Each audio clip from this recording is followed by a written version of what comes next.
Sekjen PDIP Hasto Kristianto menyinggung soal pelanggaran hak asasi manusia, HAM, saat merespons permintaan maaf calon presiden Capres nomor urut 2 Prabowo Subianto.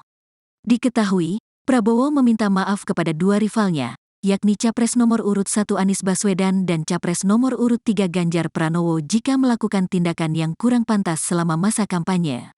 Hal itu disampaikan Prabowo saat memberikan closing statement di debat pamungkas Pilpres 2024 yang digelar di Jakarta Convention Center, JCC, Senayan pada Minggu, tanggal 4 Februari tahun 2024. Menurut Hasto, Prabowo seharusnya meminta maaf kepada keluarga korban aktivis 98. Permintaan maaf itu, lanjut Hasto, justru sangat dinantikan para keluarga dan juga publik.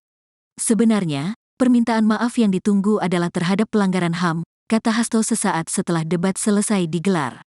Sebagaimana diketahui, Prabowo disebut-sebut turut bertanggung jawab atas peristiwa penculikan aktivis pada tahun 1997 sampai tahun 1998 yang dilakukan oleh tim khusus bernama Tim Mawar bentukan Mayor Bambang Kristiono. Tim Mawar merupakan tim kecil dari Komando Pasukan Khusus Kopassus, Grup 4, TNI Angkatan Darat. Kala itu, Prabowo menjabat sebagai Danjen Kopassus TNI AD. Mereka yang tergabung dalam aktivis pro-demokrasi disebut hilang tanpa kabar. Kabar ini juga turut ditanggapi tim kampanye nasional, TKN, Prabowo Subianto Gibran Raka Buming Raka. Munafrizal Manan yang tergabung dalam TKN meminta agar Komnas HAM-RI membuka fakta sejarah tentang penculikan aktivis 1998 yang selalu dikait-kaitkan dengan nama Prabowo. Permintaan itu disampaikan jubir TKN Prabowo Gibran di acara diskusi terbuka bertajuk mengarusutamakan HAM dalam visi, misi, dan program pasangan calon, paslon. Presiden dan Wakil Presiden pada pemilu 2024 di kantor Komnas HAM-RI Jakarta, Rabu, tanggal 13 Desember tahun 2023. Merujuk pada wawancara lawas yang disiarkan salah satu stasiun televisi swasta pada tanggal 8 Oktober tahun 1998, Munafrizal Manan menjelaskan bahwa hal ini juga telah disampaikan Fadlizon yang saat itu bertindak sebagai juru bicara Prabowo Subianto dan koordinator Kontras saat itu Munir Said Talib.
Sekjen PDIP Hasto Kristianto menyinggung soal pelanggaran hak asasi manusia, HAM, saat merespons permintaan maaf calon Presiden Capres nomor urut 2 Prabowo Subianto.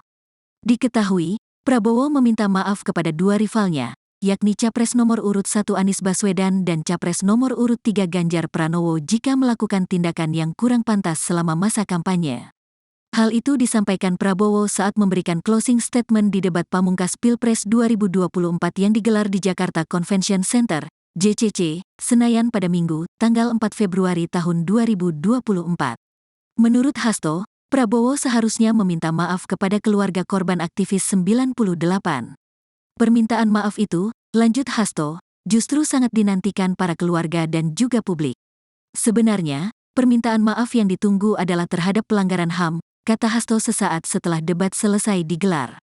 Sebagaimana diketahui, Prabowo disebut-sebut turut bertanggung jawab atas peristiwa penculikan aktivis pada tahun 1997 sampai tahun 1998 yang dilakukan oleh tim khusus bernama Tim Mawar bentukan Mayor Bambang Kristiono. Tim Mawar merupakan tim kecil dari Komando Pasukan Khusus Kopassus, Grup 4, TNI Angkatan Darat. Kala itu, Prabowo menjabat sebagai Danjen Kopassus TNI AD.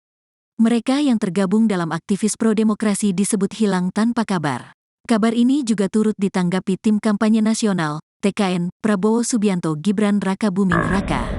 Munafrizal Manan yang tergabung dalam TKN meminta agar Komnas HAM RI membuka fakta sejarah tentang penculikan aktivis 1998 yang selalu dikait-kaitkan dengan nama Prabowo. Permintaan itu disampaikan jubir TKN Prabowo Gibran di acara diskusi terbuka bertajuk mengarusutamakan HAM dalam visi, misi, dan program pasangan calon, paslon. Presiden dan Wakil Presiden pada pemilu 2024 di kantor Komnas HAM RI Jakarta, Rabu, tanggal 13 Desember tahun 2023. Merujuk pada wawancara lawas yang disiarkan salah satu stasiun televisi swasta pada tanggal 8 Oktober tahun 1998, Munafrizal Manan menjelaskan bahwa hal ini juga telah disampaikan Fadlizon yang saat itu bertindak sebagai juru bicara Prabowo Subianto dan koordinator kontras saat itu Munir Said Talib.